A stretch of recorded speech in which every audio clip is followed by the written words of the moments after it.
Wildfire in our state, and tonight crews are still trying to get a handle on the Cameron Peak wildfire in western Larimer County. It has scorched more than 125,000 acres. It is only 30% contained, and it's been burning since August 13th. And crews estimate this fire to be burning at least through the month of October. And today, about 100 more firefighters arrived on the front lines to boost efforts to get this one under control. At least 99 structures have either been burned or damaged, including many at the Shambhala Mountain Center. Now, the executive director tells our Gary Brode they must now plan to rebuild. Surrounded by smoke and destruction, somehow a symbol for the Shambhala Mountain Center still stands. Seeing the picture of the stupa with the smoke and, some burnt area around it, it was basically calling me back.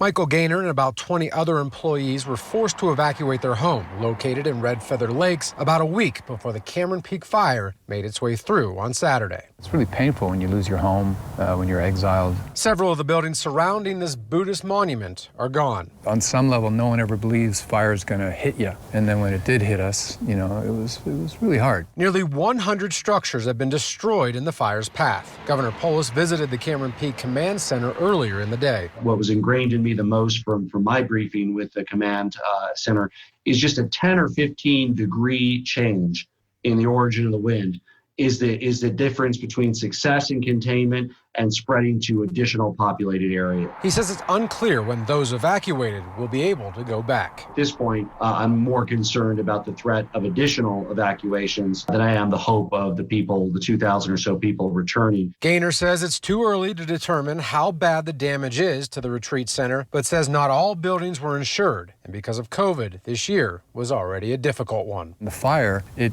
just destroyed a lot of the stuff that we'd started to build. So,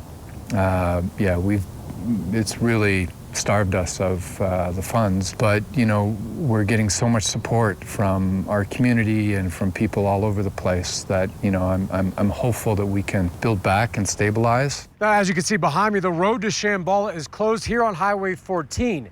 Gaynor tells me once the mandatory evacuation is lifted, he plans on going back to assess the damage. He hopes it'll be in the next week. Reporting here in Fort Collins, Gary Brode, Denver 7.